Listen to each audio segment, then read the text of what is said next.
ఎక్కడ వీళ్ళు కనబడట్లేదు. ఇక్కడే ఉండమన్నాను కదా. పెట్టెళ్ళి ఉంటారబ్బా.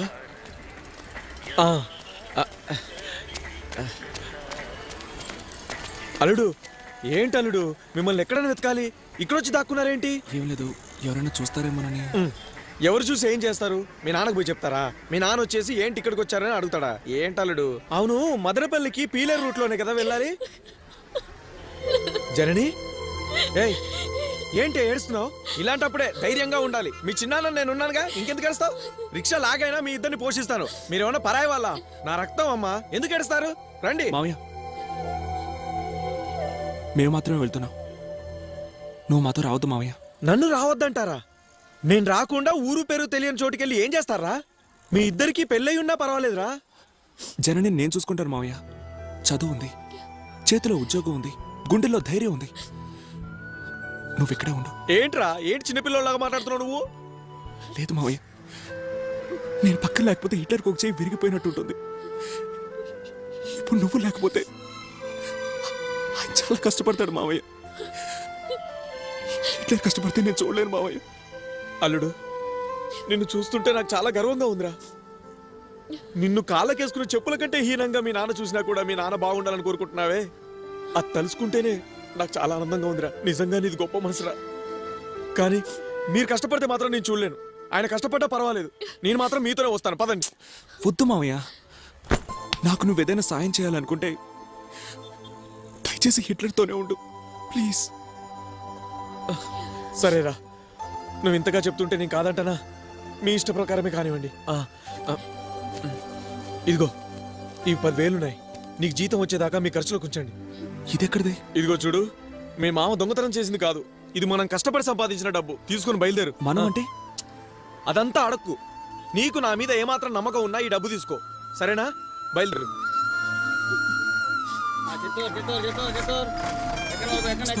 అయ్యో, బస్ బయలుదేరుతుంది. రండి రండి రండి. Hold on. సార్ ఆపండి సార్, ఒక్క నిమిషం. ఎక్కండి. నీ ఫోన్ నెంబరు ఆడిటర్ గారికి ఇవ్వు, నేను అప్పుడప్పుడు ఫోన్ చేస్తుంటాను, సరేనా? జాగ్రత్త.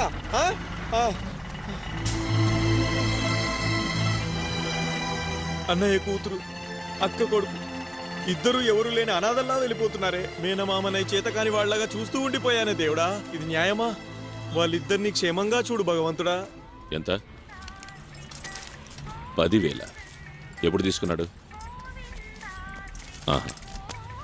సరే, నేను మళ్ళీ ఫోన్ చేస్తాను. రే, ఎక్కడికి వెళ్ళి వస్తున్నావురా? నువ్వు కృష్ణని ఇంట్లో నుండి వెలగొట్టావుగా, ఏదైనా ఉద్యోగం ఉంటే ఇప్పించు మావయ్య అన్నాడు.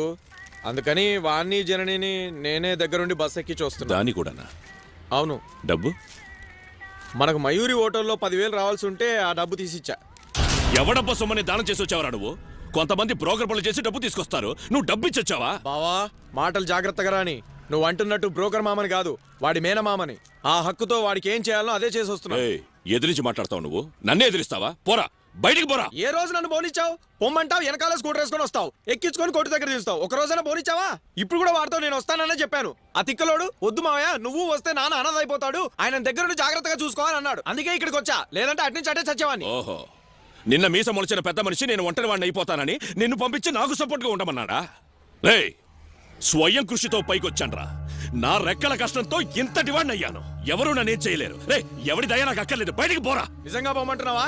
రే, పోరా. సరే, అంత ఖచ్చితంగా పోమన్నప్పుడు లెక్క తెలుసు. ఏ లెక్క? లెక్కలేదు, పోరా. లెక్కలంటే లెక్కలు కాదు, డబ్బులు సెటిల్మెంట్. ఏ సెటిల్మెంట్? ఇన్నేళ్ళు నీ దగ్గర కష్టపడి కాళ్ళు చేతులు అరిగాయి. దానికి ఏమైనా జీతం ఇచ్చావా? ఇన్నేళ్ళు వెట్టి చాకరీ చేయించావు, పైగా తిట్లు కూడా తిట్టావు. డబ్బులు ఇచ్చేయండి.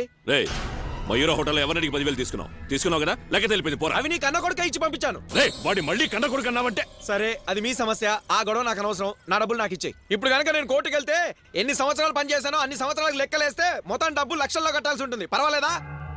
పరాయి సొమ్ముకు ఆశపడొద్దు, ఇవ్వు. 15,000. నువ్వు చెప్పిన లా పాయింట్స్ కి కోర్టుకి భయపడి కాదు, నీ మొహం మళ్ళీ చూడకూడదని. అది డబ్బు కాదురా, నా కోపం శాపం. నువ్వు బాగుపడవు, నాశనం అయిపోతావు. బావా, నీలాంటి వాళ్ళంటే ఫలించదు. నేను హ్యాపీగా ఉంటాను, సరేనా? శాపం అంట శాపం. చీకటి పడితే చాలు ఫుల్గా తాగుతాడు, శాపం పెడుతున్నాడు.